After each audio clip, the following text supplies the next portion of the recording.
This is the Aftermarket Radio Network.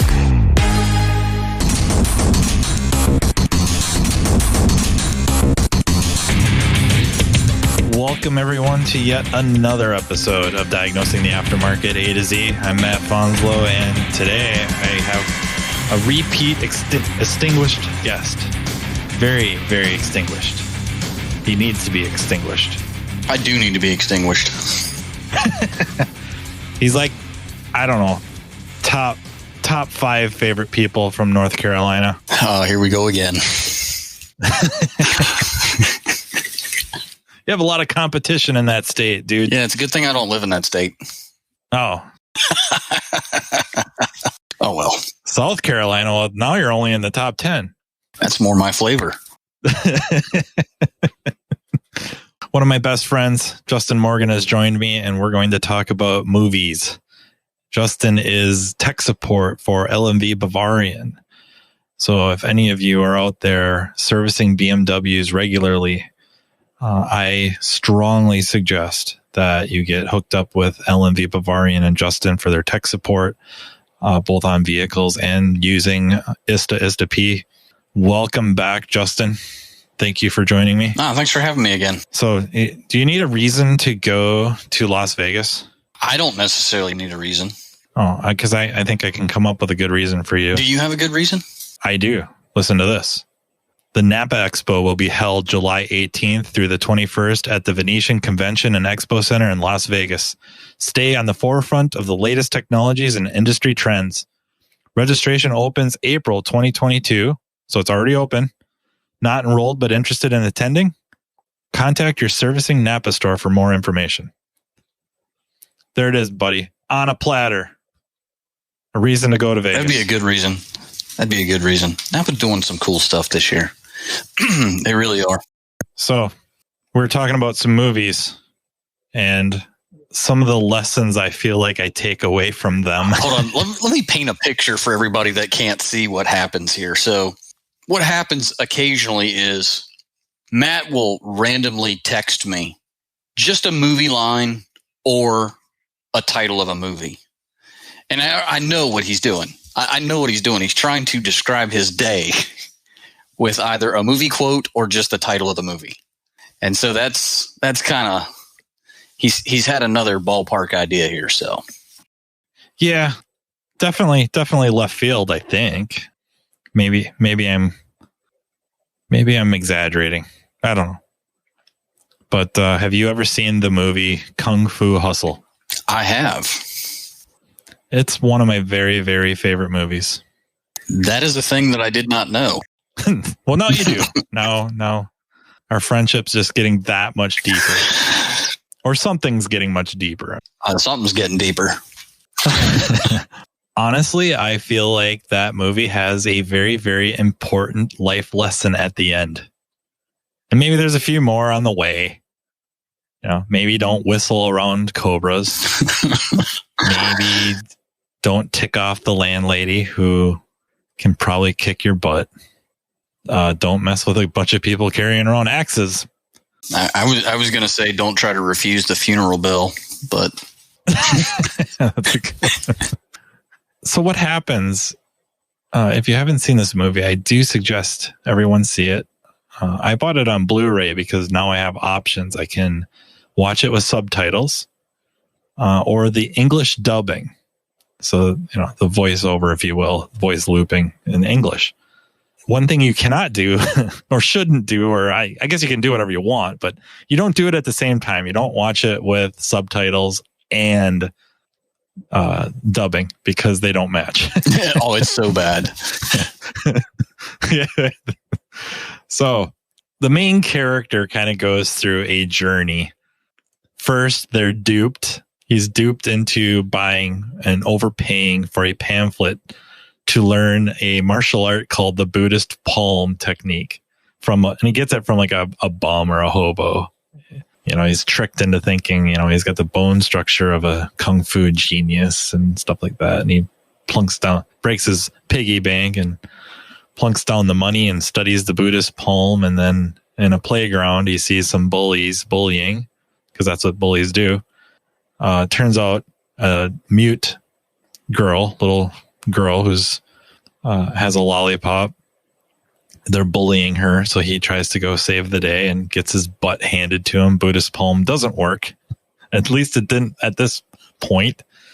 He goes through life trying to be never really bullied again, and by that he wants to join the Axe Gang, and the Axe Gang's mean and tough, and there's a lot of them, and actually ends up kind of joining the Axe Gang because he turns out he's a remarkable lockpick.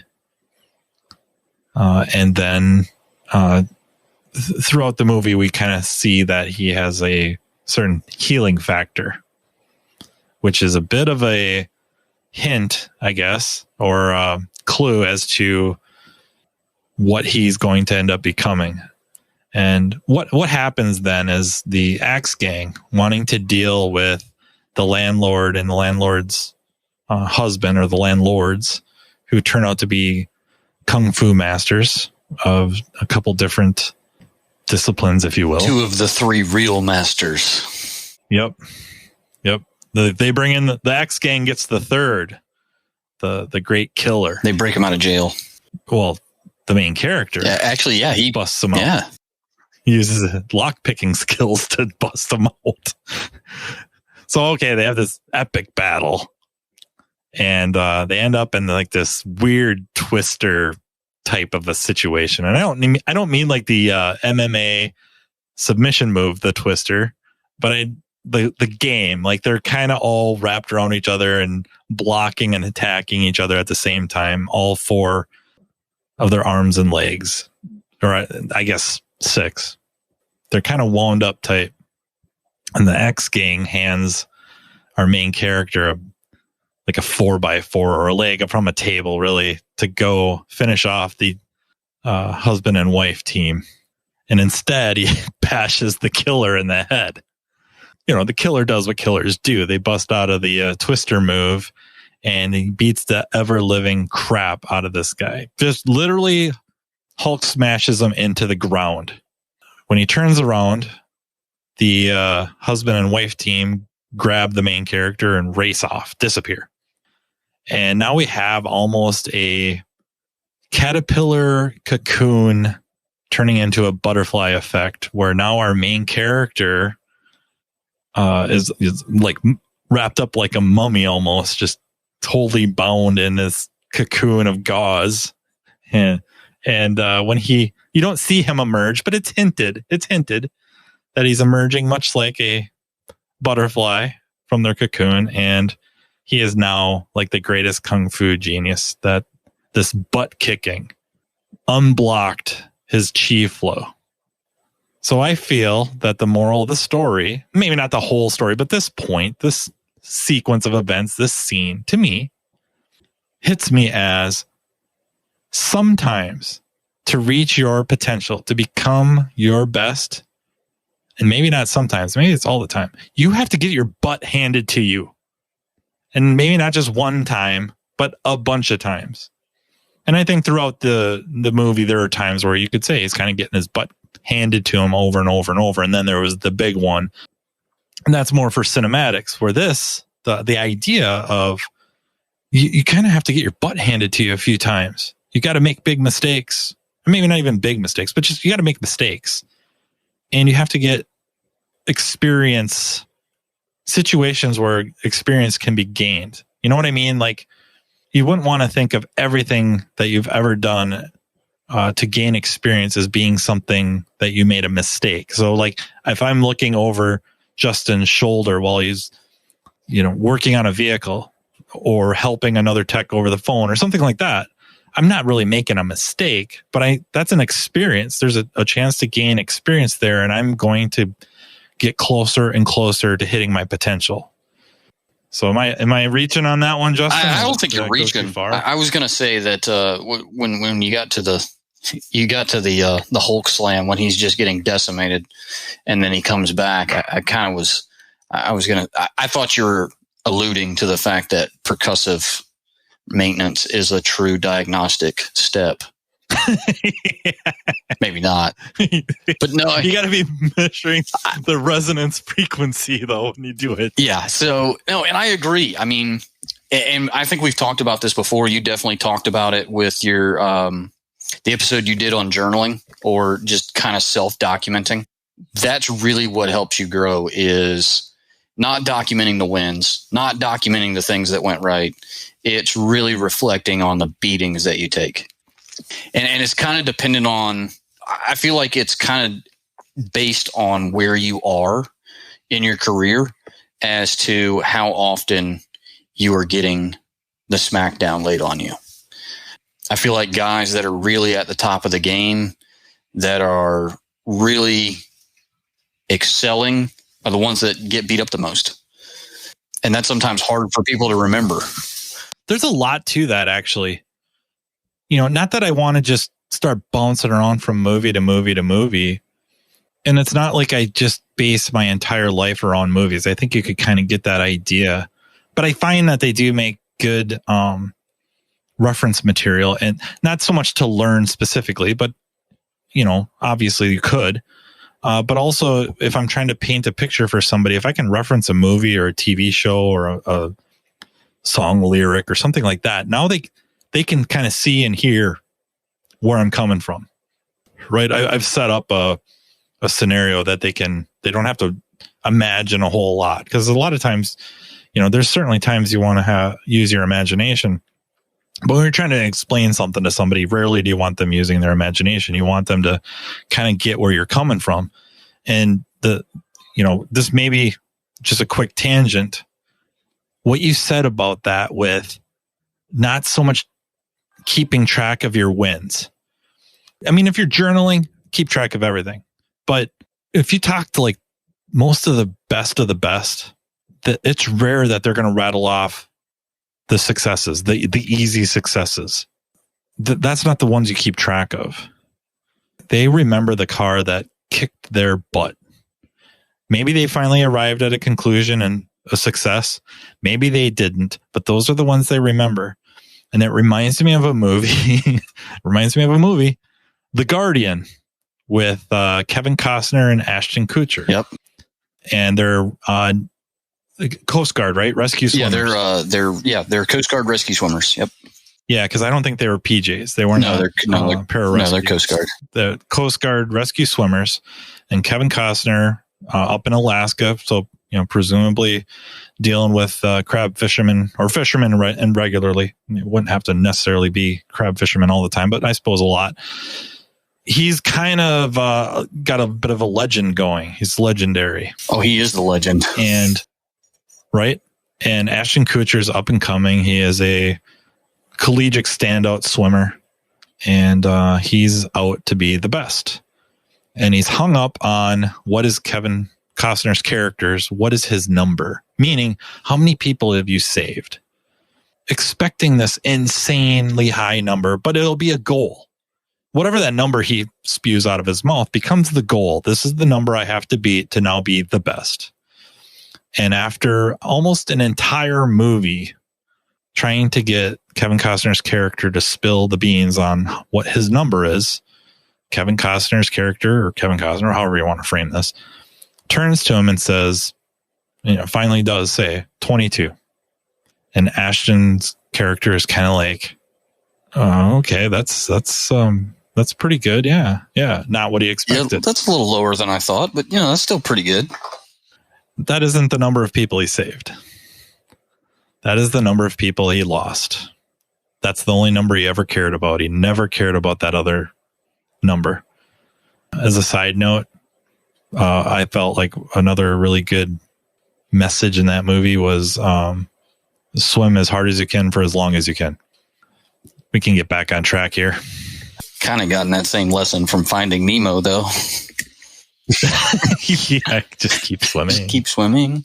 No, I mean, if you go back, when you first mentioned Kung Fu Hustle to me, it kind of brought back some feelings from the last podcast that we did together. The last time you had me on, when we were talking about Rocky IV. And So there's a scene, and Matt kind of painted it. You have this one master that's been broken out of jail. He's the evil master. And then you have the two other masters, which is like the landlady of this slum where everybody lives, and her husband. Pigsty Alley. And when they meet in this, I guess, is it a casino or resort or wherever it is?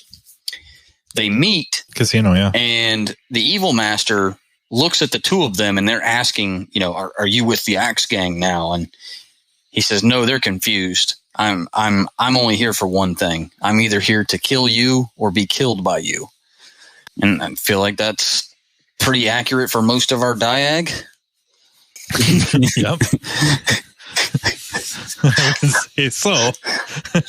I mean, and sometimes it turns into my absolute favorite movie, which is Sling Blade, which is I mean to kill you with this here lawnmower blade. And sometimes that's what it gets to. I mean, when it just gets bad, you're ready to just light it on fire or beat it to death, right? Yeah, something spectacular, like tannerite. It's probably a bad idea. That's not as exciting as everybody thinks, at least not in normal human quantities. Right. I think season 3, Rust Bros Garage, they do blow up a car with tannerite, and they blow it up. A bunch of tannerite. They used a lot. There was not a whole lot left of the car. Not that this is supposed to be part 2 to what we talked about before, but I don't know about you, but I had gotten some good comments from guys that reached out after the last podcast, and we were talking about those beatings.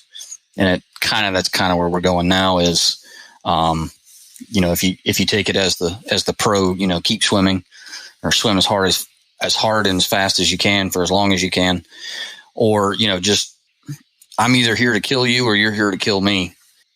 I think that's more of a normal part of the job as far as Diag and problem solving goes than it is glory that people sometimes forget. I think it's kind of hard to remember that when you're discussing case studies with other people at training, or you're sitting in a class, or you're watching a YouTube video of somebody doing something. Sometimes we don't realize how much battle really went into that situation. And so guys kind of forget that. I just felt like saying that. You only know what they tell you. Whether it's somebody standing in front of the class or somebody sitting on social media or a professional forum, you only know what they tell you. And over time, I think that's why, at least the messages I got, they kind of pointed towards almost a surprise that I have anxiety or I get nervous about the next vehicle, or whatever time I have in my head that I feel like I should have a handle on this problem. If I don't, all of a sudden it's like, oh, the confidence starts waning and frustration starts setting in. And I just feel like a lot of our training classes, or a lot of the stuff that we read, whoever's putting it up, maybe they are that good. I mean, seriously, maybe they are that good. They don't struggle. There's some people out there that are that good. I mean, I think there is, John Rogers, Ed Page. I think those two. I think there are some super smart people out there. I guess we can start name dropping. We'll be here all night. Yeah, we could. I mean, that's a long list that I've been lucky enough to meet most of. But usually you're sitting there in a classroom and they always took the best path. And it's so rare. They're kind of like, okay, I'm going to talk about this car that destroyed me. And I spent hours and hours scoping this and looking at this data and, bought this new tool. And, long story short, maybe they don't say that in class. You wouldn't really want the long story short version in class, but I wasted a lot of time. I didn't have to scope this or that, or I should have got the scope sooner. What was I thinking? Putting off the scope because it was, in a case up on the shelf. I should have went and got the freaking thing right off the bat. I'd have saved myself, hours, or I reached for it too soon, or I should have spent more time flipping through the data stream. Richard Falco from CTI, WTI training did a class it's a little more, about 2-3 years ago at Vision. about stop using your scope or something of that nature, right? Is somewhat derogatory to scope users, but he's a scope user. But the point of it was slow down and go through the data list a little bit. Slow down to speed up.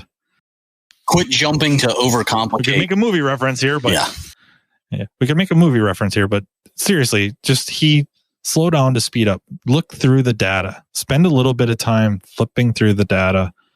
What are these things telling you? And a lot of times we flip right past gold, just gold.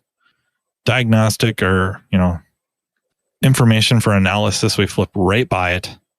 Don't even give it a second look or take a second to look. And we miss something that would have saved us an immense amount of time. And even after we're done, we may not know that even exists still. So we didn't learn as much as we could have. It's rough, right? Because we're not really rewarded we're not really rewarded to slow down to speed up, right? That's not the mentality. Definitely not. I mean, the entire trade is predicated on, everything we do is sold in 6-minute increments. So it's hard to create I don't want to say safe space, but create the environment where people want to slow down to go faster. Yeah. That's tough. And then, like you said, that adds to more anxiety to some guys. And it's interesting because that topic keeps coming up a lot. And I'm not going to mention any names, but I just had this conversation with somebody that went way out of their comfort zone recently at an event and shared some things that were done at that event that I thought were amazing. Because I don't think that people realize how much of that exists. Not just performance anxiety, but just overall different levels of anxiety. We get so used to working with the same small group of people. We get so used to working on inanimate objects that we forget what it's like to kind of socialize or work with other people. So that creates anxiety too. And that's something I don't think it's talked about enough in the trade. I see it a lot everywhere I go. Are you a repair shop owner? Do you find yourself struggling with any of the following? Uncertainty about the future and competition. Are you spending too much time managing chaos and struggling with new employees? Do you lack time to invest in learning best practices, or there's no time to spend on effective marketing? How do your finances look? Are you reactive rather than proactive? Do you know where you should be, when to grow, when to shrink? If any of those situations describe where you are today, you are finally in the right place. Repair Shop of Tomorrow is Napa Auto Care's newest endorsed partner. They are helping shops all over the nation run more profitable automotive repair shops by utilizing proven business best practice marketing and coaching to leverage Napa programs to drive quality, car count, sales, and profits. Repair Shop of Tomorrow will look at productivity, efficiencies, effective labor rate, average hours per car, labor profit percentage, measure and manage labor, and how you can create net profit. Team up with coaches to create systems, operations, and procedures using a business flow chart to help you reach your goals. Repair Shop of Tomorrow will help measure and manage the results to help each business succeed. Best of all, it's not do it yourself. It's all done for you. Their goal is to help dealers do what they do best, fix cars and build relationships at the counter and in the community. Repair Shop of Tomorrow will take the other minutia off your plate. The Repair Shop of Tomorrow offers a tier-based program to not only generate more business today, but to transform your shop into a top-level shop of tomorrow. Repair Shop of Tomorrow can teach you how to make your shop profitable. They can teach you how to recruit and how to make more labor dollars for your shop.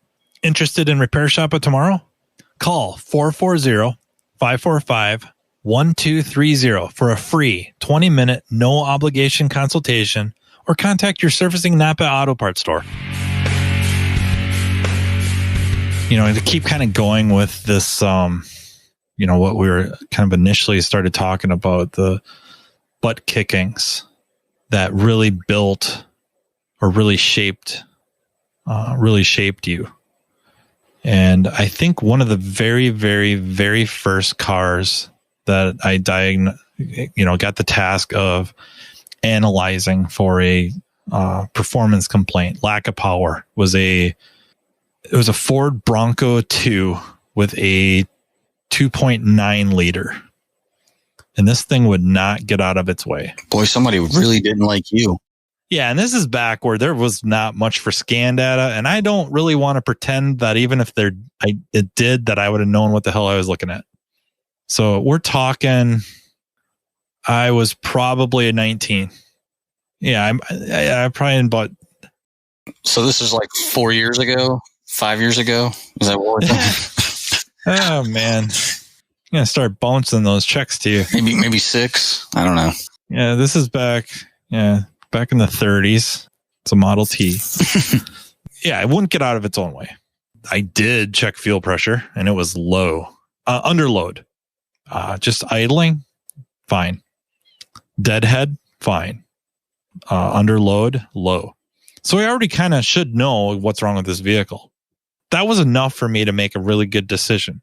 I got burned a little bit because of haste, and at the time, our service information was really books, like the Mitchell style books, and we didn't have all of them.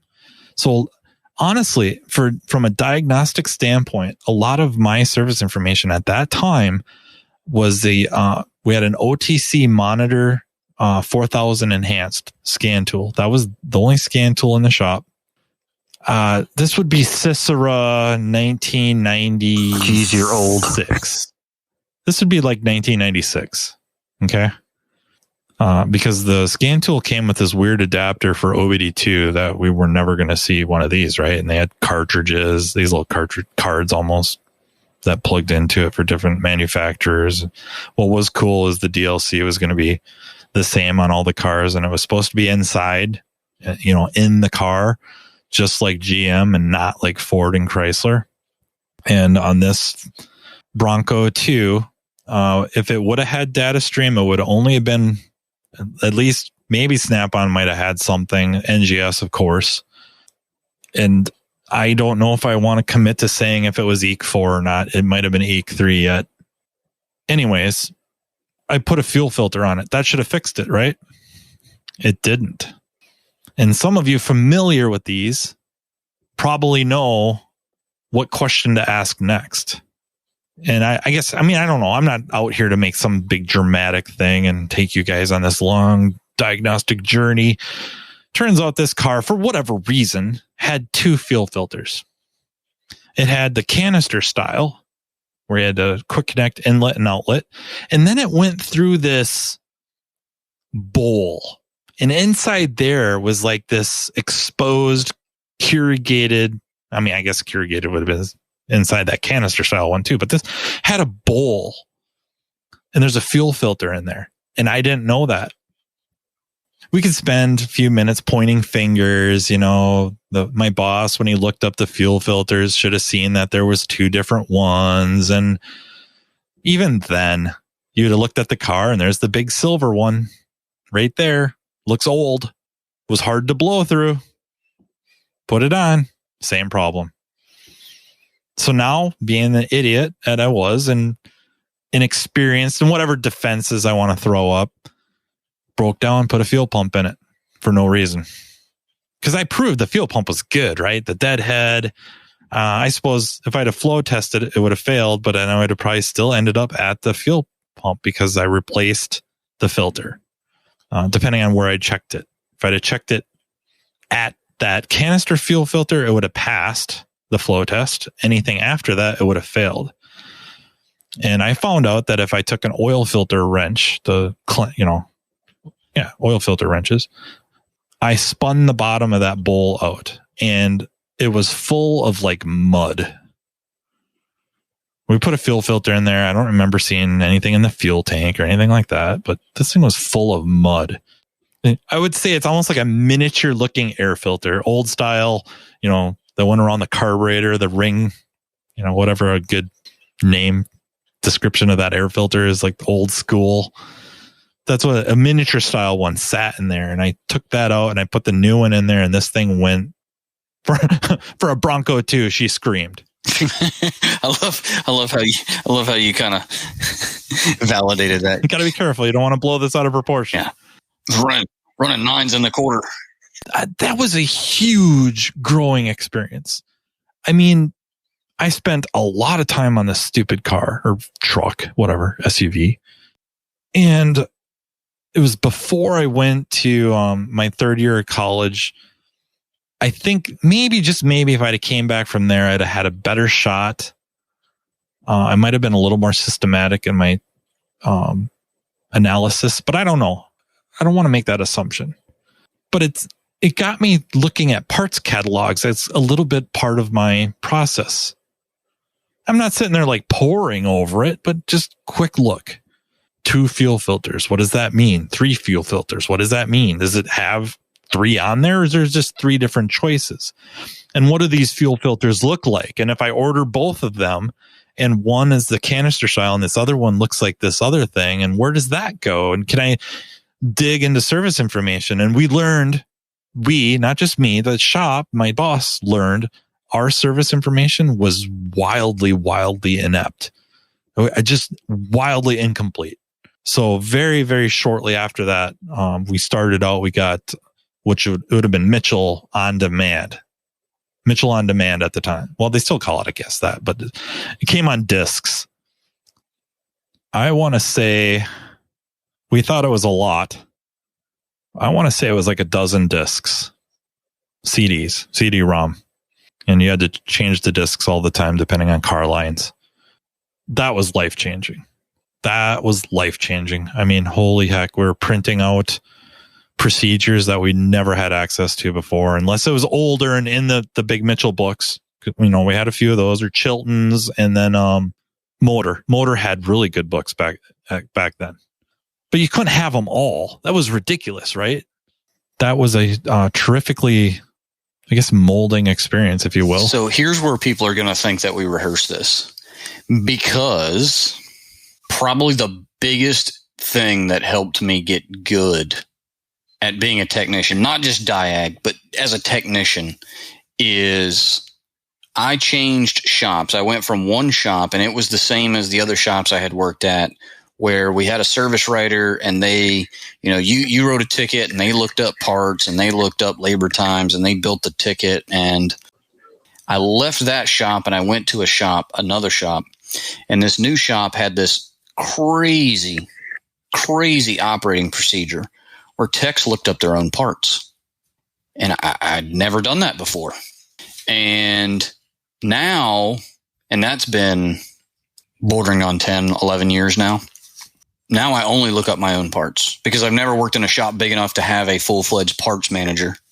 And that's kind of a rarity in a shop, unless it's a very high-producing shop. But it was amazing at the recovered time, not, this isn't the right part. This isn't what I was even talking about. This isn't the right part number. This is, oh crap, we need 3 of these and you only ordered 1. Now I'm stuck. This is tying up my lift. The amount of time I was able to gain, the amount of battles I was able to win by looking up my own parts, because I knew what I needed. And then, like you said, if I would have looked in the catalog myself, I would have been like, why does it have 2 different listings? Where does this thing live? Maybe we should investigate that. Yeah, I would like to think I would have. Maybe not, but I mean, certainly after that I did.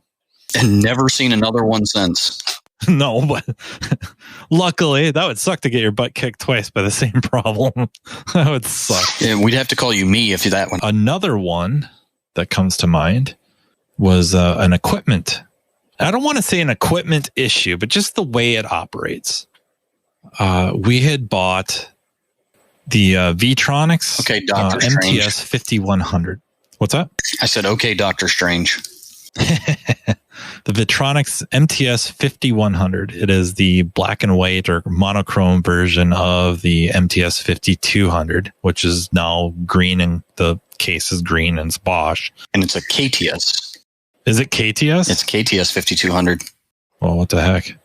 Yeah, I actually have one of those. So we had the MTS 5100 because, it's supposed to be the cat's ass, right? It'll fix everything for you.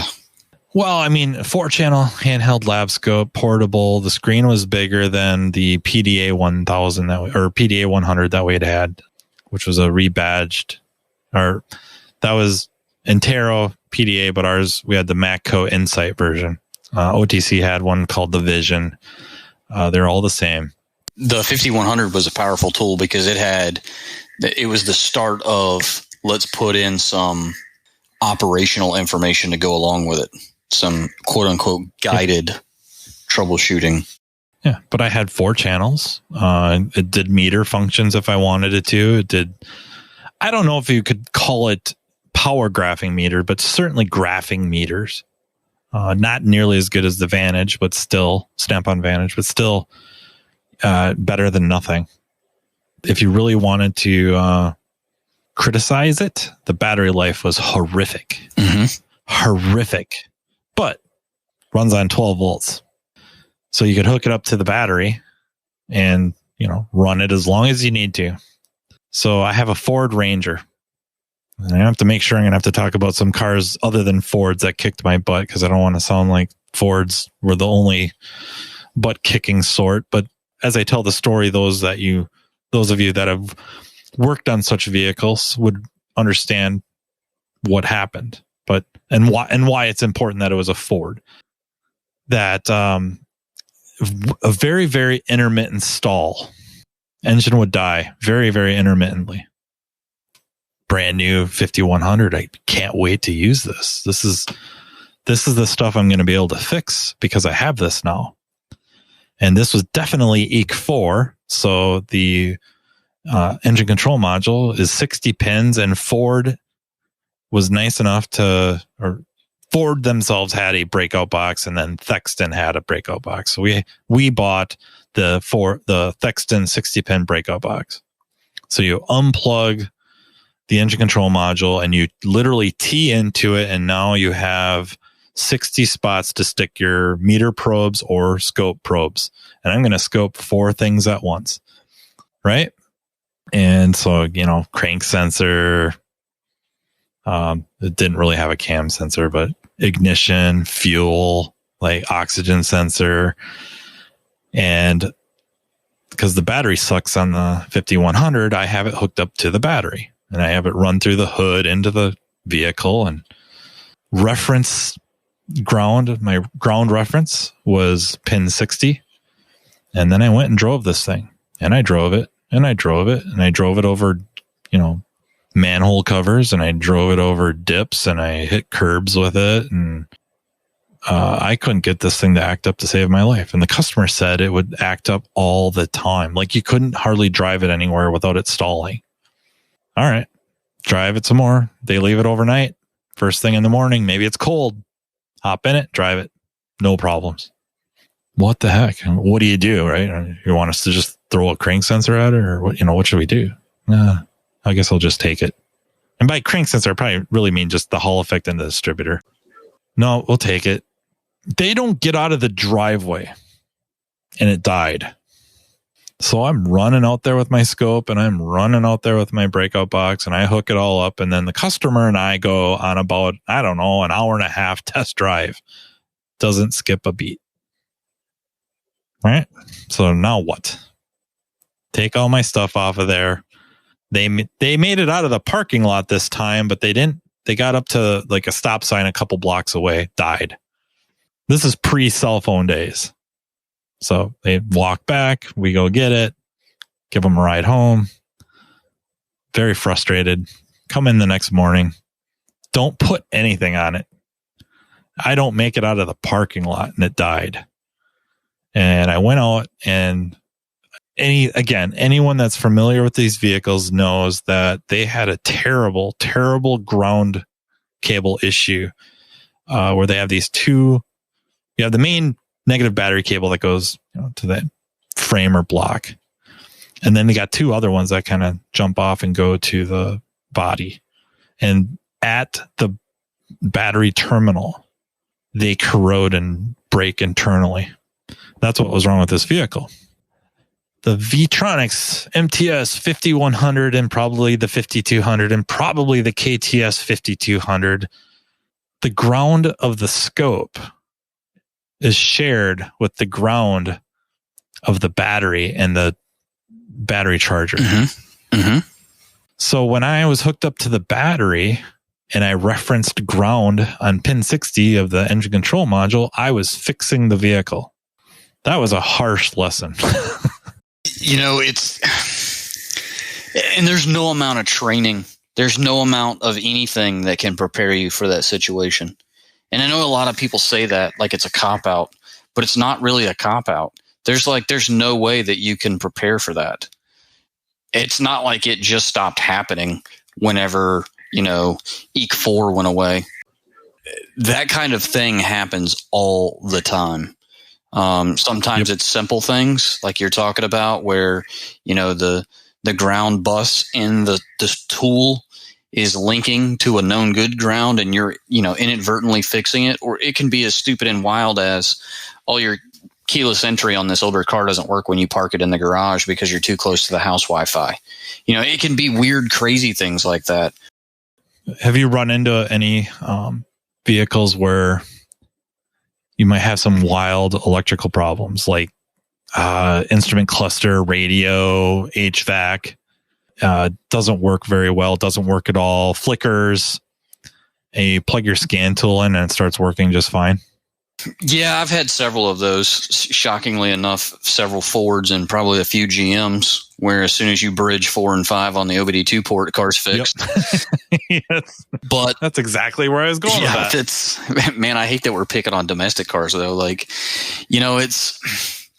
There's so many different, I would say, fights, or, I plan to murder you or you plan to murder me, one of the two situations. I don't know. I find that most of the time I end up being my own worst enemy because I get into something. I do the couple basic tests that I try to always do in this situation. I don't get anything and I go, oh, well, this is going to be a cool one. And I load up for bear. And then like 3, 4, 5, 6 hours, 2 days, whatever later, I'm like, let me go back and rerun those tests. And, I check terminating resistance on CAN or whatever. And lo and behold, it's messed up.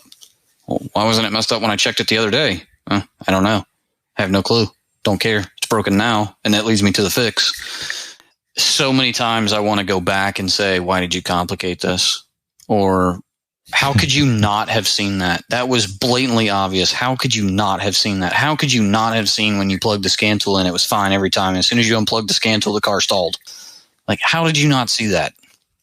Force for the trees. It's that stress that we're in while we're working because we tunnel vision. I think I talked about tunnel vision last time. And again, I still do it to this day. I mean, it's hard not to. I willingly try to work on as many cars a day as I possibly can. And it's probably too many, but it's the nature of the job. And it's kind of funny because when you send me random movie references, I can almost tell what kind of day you're having just because it's like, that was my yesterday. That's shit. I should have texted that to you. If I didn't have those experiences, not that I'm that great. I don't think I'm all that great, but I'm not as where I'm at without them. I'm certainly better after them than I was before, for sure. Oh, absolutely. I have a Chrysler one that popped in my mind. A Dodge. I'm almost positive Dodge Neon got sent to me from another shop. The code would keep setting. I'm pretty sure it was a P034. I was, swear to God, I was getting ready to say it's a camshaft sensor code. Yeah, I'm almost positive. And I scoped it and it was good. So look at service info and cam crank correlation can set the code according to the service info. I'm almost positive. Maybe it was a 341, but I thought it was a straight 340.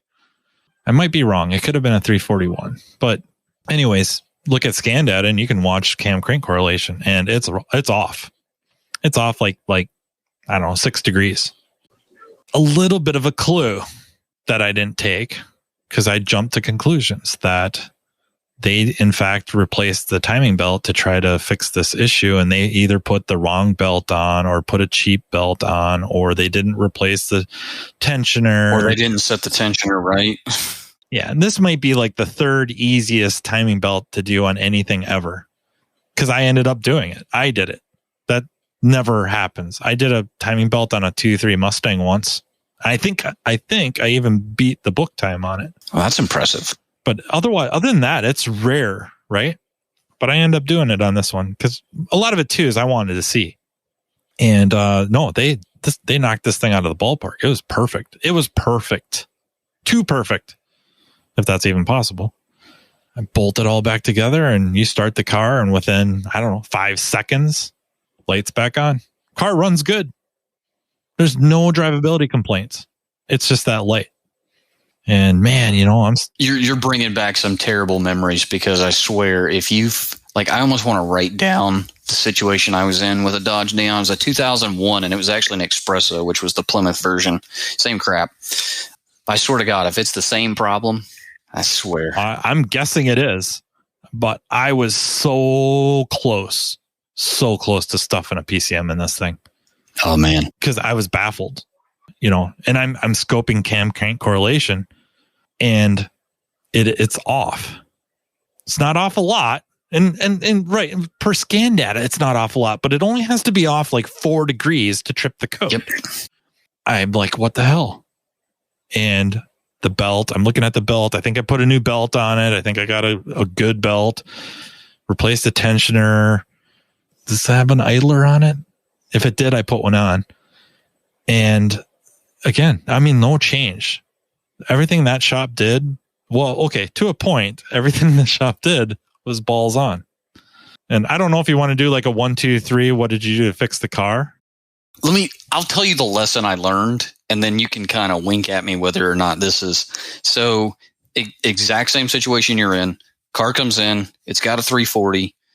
I look, the sync's off. I go, well, I think it needs a timing belt, because that's how we used to check timing belts on those. I was fortunate enough to have a friend that worked at Chrysler for years, and he's a super smart guy. If you ever have the opportunity to meet him, his name's Earl Davis, and he's a wizard at all things.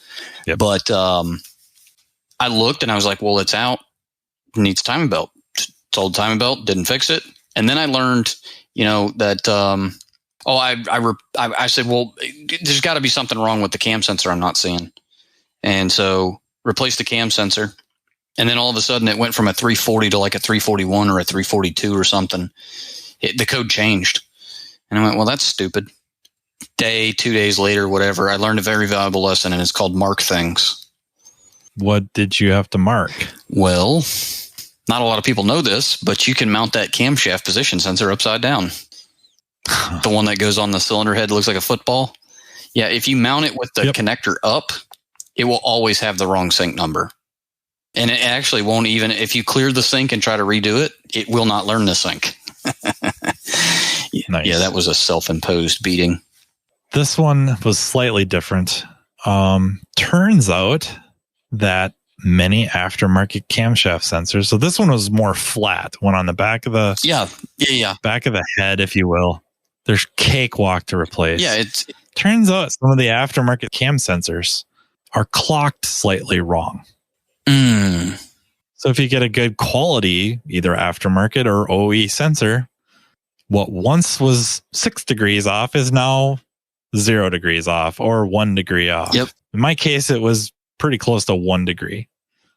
Dude, I was so close to stuffing a PCM in it. It was close.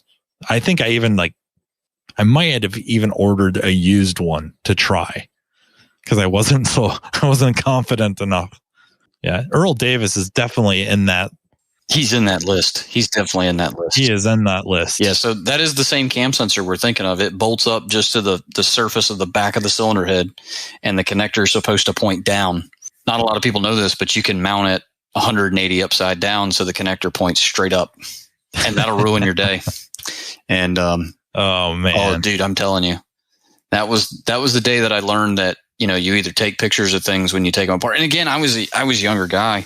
I mean, I hadn't been in the trade very long, and it was just hurry up and get it done. Hurry up and get it done. Hurry up and get it done. Took it off, put it on.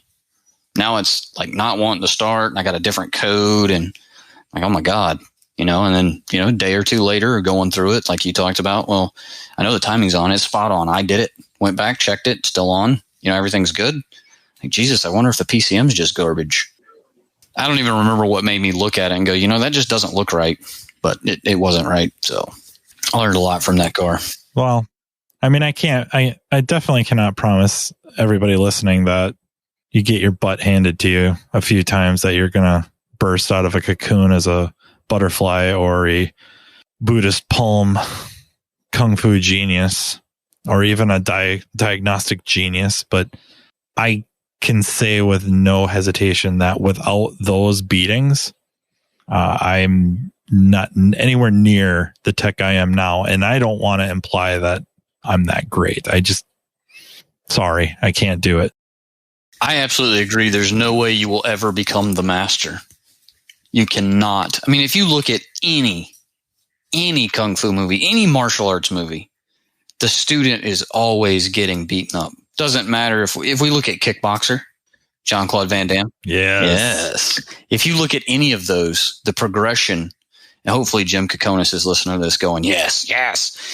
Just from that, becoming the master, you're going to have to put in sweat. You're going to have to take the beatings. And some of them are going to be unfair fights. Sometimes it's you're fighting yourself. Sometimes you're fighting a parts catalog. I mean, raise your hand if you've gotten a wrong part. And if you'd have gotten the correct part or the correct part number the first time, you would have fixed the car on day one. I mean, but all of those beatings have to be taken in order to become the master. Have to. Yeah. And if you're Jean-Claude Van Damme and all of those beatings, you're going to have to be forced to do the splits. You're going to have to do a split. Whether you're a kickboxer or blood sport. Obligatory split for absolutely no reason. Well, yeah, but they're going to rope you up somehow and stretch you out. Maybe that's where we're messing up. We're not stretching out before we start working. You got to do some calisthenics. Stretch out, get the blood flowing. Oh, man. There you go. It's crazy. And you know what? People that are listening to this, I don't want you to think that just because they're old cars back in the, I'm going to say back in the day for you, not so much me. Just because it was older cars and service information wasn't as easy to use as it is now. The tooling wasn't as easy to use now that those beatings are going to stop or they're going to be any less brutal. They're not. They're going to be worse because you get comfortable with, oh, this is easy. I know exactly where the information is. Functional description, got to read that. Oh, code setting criteria, got to have that. I got to scope all the things. And then out of the shadows, you think you got this. You go to sling that throwing knife and somehow it ends up in your own shoulder. Yeah, it doesn't end. I mean, I hesitated to bring it up because I'm pretty sure I've talked about it before, but I won't go into great detail, but I had a Dodge Nitro.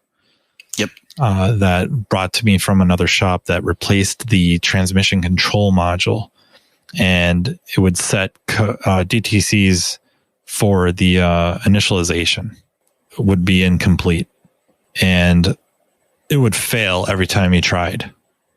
I thought maybe it had the wrong TCM in it because there was a couple different ones. I think one was Continental and then a different one. And I thought maybe that was the issue. And then it turns out I lucked out. Mr. Nicholson is working at a Chrysler dealer, and I message him wondering if he has any advice. And he talks to a coworker, and they said, well, try reprogramming the PCM. I'm like, well, geez, it's not asking for a update. They're like, force it. Yeah, it has nothing to do with the trans. Yep, force it. Force the PCM update. See if that will allow it to redo that handshake, which is essentially all it was. I think it was EGS initialization was what they called it. And sure as hell, that's what did it. And now, there I sit. I learned kind of a harsh lesson, and that sometimes you have to program not for a firmware level, but to allow a function to work, especially when it comes to like handshaking type things where modules have been replaced and you can't get them to talk. Another one, I think this is cross-platform. It don't matter what you're working on. If stuff kind of goes to hell in a handbasket after a module replacement or reprogramming, do a capacitive discharge. Put it in timeout. Yes. I don't know if I could rattle off all the cars that has bailed me out. I mean, I feel like if anybody hasn't fixed a car with a battery Jesus, which is what we call it, just so we're all clear, that means we're disconnecting the battery from the vehicle, right? We're putting in a timeout or whatever. I don't know that you've been working on cars very long if you haven't had to do that. It's that common. disconnecting the battery, and I'll short the cables together, either directly or through a light or something. I don't know what would be the difference. Just short the stupid things together. You just need something to pull the capacitor. Let her sit for a while. Yep. Yeah, go walk away. Go to lunch. It's funny that you were talking about, having to force reprogram. Monday, I just had one that program for service bulletin resolves the service bulletin issue. Now, miraculously, we have 3 or 4 other codes, and everybody seems to be irritated at the DME, which is German speak for engine control module. And about 4 or 5 hours into it, I was like, you know what? I'm going to just try something. And I just went ahead and reprogrammed the DME and 1 or 2 other things that it was complaining about. And as soon as we did the power down as part of the programming, the key dance, as I call it, boom, all the fault code's gone. Everybody's happy again. Zero rhyme or reason as to why I should have had to do that.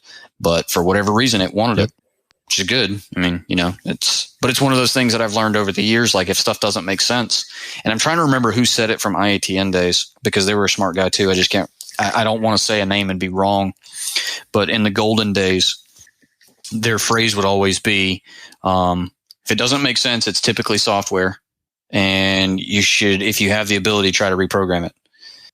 And sometimes that works out. Sometimes it really does. Sometimes it doesn't. Yep. Sometimes it makes it worse.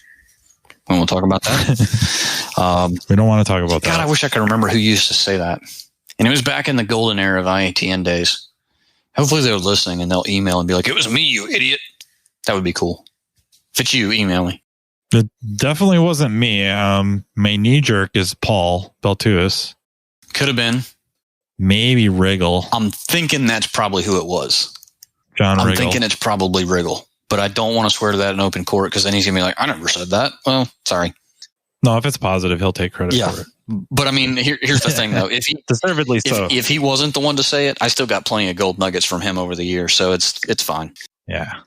I guess, that's the other thing, too, is since we keep mentioning it, maybe we should just flat out say it.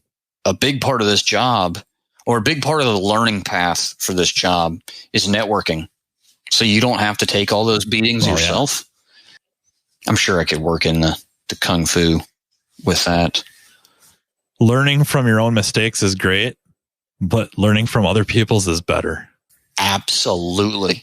And it's funny that you mentioned your nitro, because you omitted the rest of that story. So this was several months ago when you had that nitro. And recently there was someone that seemingly was battling the same thing on a Grand Cherokee, same engine, same transmission. So I don't know that you ever got closure on that, but you were able to kind of give that guy a heads up. Hey, likely this is going to be a path you need to take. Yeah, I looked like a genius for 5 minutes, and then, my friends come in and make sure everybody knows that I didn't figure it out on my own. It wasn't me this time. I wasn't the one that popped your bubble this time. It wasn't me.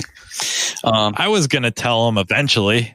That's the thing is when he responded back like, "Oh my God, it worked. Thank you so much. You're so smart." Then I probably would have let him know that I did not figure it out on my own, that I had to. I mean, if he follows your... Well, I talked to John Rogers about it, and then Mike Nicholson, and he's the one that gave me talked to one of his coworkers and got back to me with that idea to what else were we going to do? We didn't know what else to do. Otherwise, we're starting to slam parts at it. Holy water works. Gangbusters. I think the networking to be able to share those, and we talk about it, and guys that have gone to big training events, they know that that's pretty much what goes on at all of the social functions involved. Dinners, lunches, bar. This is what happens when you get a bunch of guys. They sit around and they share war stories. And honestly, I've learned a lot from those. There's been events that I've been at that I learned more at, comparison of war stories, sharing those fights, than I did the entire time I was in class, which sounds terrible. And I don't mean it to sound terrible, but it's just, there's that much experience. You get 200, 300, 400, 500 people in a room. There's going to be some good experience to share. So guys should definitely do that. Yeah, it's not knocking classroom time at all. It's just, that's the value of the networking. That's the value of getting to know colleagues and fellow tradesmen or whatever, tradespeople, and talking to them and visiting and exchanging those war stories. Well, it gives you another outlet. Oh yeah, definitely. Definitely. And more people to bounce ideas off. Absolutely. I mean, people to bounce ideas off. I mean, if it wasn't for training events and trade shows, you wouldn't have anybody cool in your cell phone. You would have nobody importance number in your Rolodex. Let's be real. For me, definitely. Are you kidding? I was specifically saying you, but I mean, and now I'm going to pick on myself. Yeah. The only reason I even have those numbers is because somehow you managed to work my phone number into a conversation with those people. And then they call me, which they're drastically disappointed normally by the time the conversation's over with. But at least I have their number to store now. They're probably disappointed because I didn't give them your number. I sold it to them. So they probably thought they were going to get some kind of a value out of it. Oh, maybe, yeah. That's probably on me. Yeah, that's probably on me. Sorry about that. Probably shouldn't have done that. No. Well, I mean, it's kind of a sliding scale. Certain numbers are worth more money, and yours is kind of in the middle. Yeah, these aren't baseball cards. Scott Manna. I don't know if anybody could afford that number, but yours? That's a pretty popular number. I mean, you could have my phone number pretty easily, I think. Well, I got yours priced where people kind of wince, but they pay me. I learned that in I learned that in a service advisor or management class, not about phone numbers, but about invoices. That's got to be the right price is where the customer winces a little bit and then cuts you the check. So I'm doing that with phone numbers. Tell me that was Do's and Donuts. Yeah. Tell me that was WIT. I think it was. I'm pretty sure it was. Pretty sure it was. Pretty sure. That was good training. I miss those videos. The other thing too is a lot of people, especially people that have just started in the last 5 to 10 years, you're kind of spoiled on the amount of content that's available to you. We were kind of, I know I was, and if I was, you had to have been because you've been doing this longer than I have been, but we didn't have a ton of resources. You maybe had one service information, like you were talking about Mitchell with the discs. I remember the binder. All data was the same way. Mitchell had like 20 discs. All data had like 50 discs. They were color coded and numbered.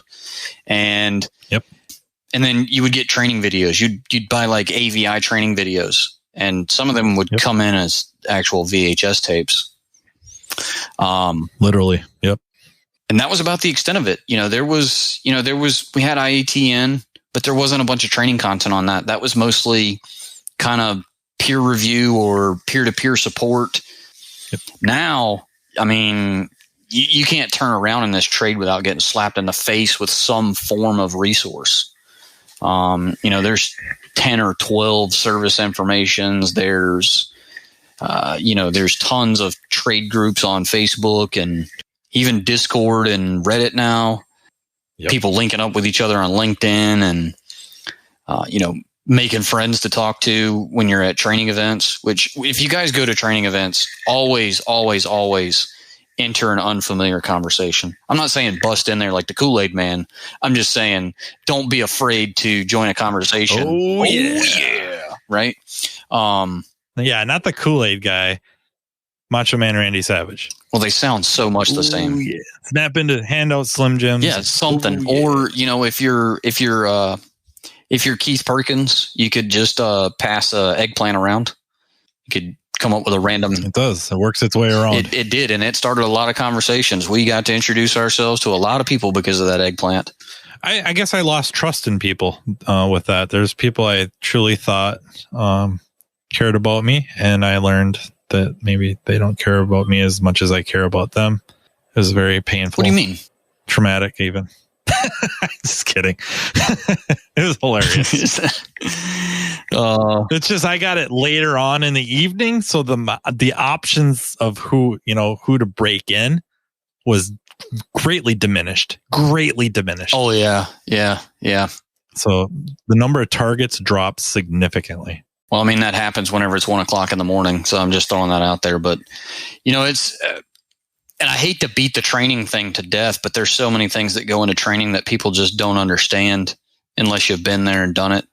But back to the beatings, I could share hundreds of stories, probably just from last month, of times where I thought I was on the right path and I was on the wrong path, or I got beaten up by something stupid, or I got beaten up by something that has never happened in the history of the world.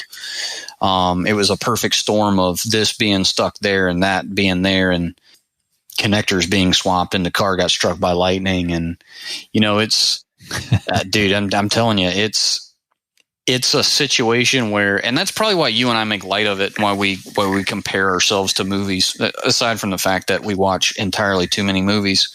But I don't think people... I don't know about too many. Yeah, okay, I'll give you that one. It's part of that reflection thing that we keep bringing up, that I thought your podcast on that was really good. Really, really, really good. And I think... Do you remember which episode number that was? Because that was a For the Record, right? I think technically. Okay. I'm trying to remember, because that was in the era right before you became a superstar and got your own podcast. So I don't know. It could have been your very first one. I don't know. Yeah. Kind of like the superstar, like SNL version, maybe. I'm just saying, Scott Manning doesn't have a podcast. Well, he'd dominate the freaking airwaves. Nobody else would get to have a podcast anymore. Rogan, done. I'm done. Sam Harris, done. I mean, it's all over. Bill Maher just started his own podcast. It'd be done. You wouldn't even have gotten a chance. Wow. Carm? I don't know what Carm would have to do. Carm's really good. But I think everybody, if they haven't listened to that podcast for whatever reason, time, or they forgot about it, or the title didn't strike you, I think everybody in the trade should listen to that. They should listen to that podcast specifically for what they can teach themselves by reenacting or revisiting those fights and those beatings. Yeah, it's not a For the Record. It was just a regular podcast with Carm and I on Carm. With Carm. Oh, it was it is RR 648. Remarkable Results 648. Everybody should listen to that podcast, I think. And I know there's a ton of podcasts out, but I feel like, again, not to blow any smoke up your skirt, I think that's a good subject. I do. I think the way it was presented was good. I think that there is a ton of value to that technique, whichever way they go, whether they physically write it down or whether they type it or whether they do something. I kind of do something similar where I just keep folders on my computer. And I start a new folder every time I'm getting beat up, and screenshots, pictures, I snap pictures of all my notepads that I'm whatever. And that goes in there and it allows me to relive that nightmare. And it's funny because they're all named like, it's like Saw 1, Saw 2, and so I'm up to like Saw 5088. But that movie reference probably just going right over everybody's. Yeah. And on that note, everybody should go watch Kung Fu Hustle and all the Saw movies, except the last one. I like Chris Rock, I really do, but I did not like that last Saw movie at all. No. If you're gonna recommend movies, they need to watch Kung Fu Hustle. They need to watch The Guardian, and then they need to watch American Ninja 1, 2, and 4. Yeah, I agree with that wholeheartedly. The ones with Michael Dudikoff. That third one was an abortion. That don't know why they went there. And in number 4, let me tell you, Joe, the character's name's Joe, catches an arrow in his mouth and uses it to kill somebody that is holding him. It just turns his head and stabs him with the arrow. That is next level martial arts. I'm telling you. I tell you what, there's one more that I think everybody should watch too, because it kind of really brings in the entire motif, and it's a martial arts movie because apparently that's what we watch mostly. I think is 47 Ronin. I like that one too. You get to see him literally as an orphan that gets adopted by a clan and just treated like crap. Right? He's the porter, or he's the oil change guy. It's like a Japanese version of Tarzan. I mean, come on. Yeah, but it's more than that. It's almost like a Japanese version of Tarzan meets male version of Cinderella. But, you get to see that progression. So, yeah. It's good movies. Yeah. Thank you, everybody, for listening. Thank you, Justin, for coming on again. No, thanks for having me. Let us know. Well, thank you for wanting to come on. I mean, talk cars, talk movies. If you guys wouldn't mind, shoot us a message. Diagnosing the Aftermarket A to Z on Facebook if you want, or my personal messenger. Is this something you like to hear about?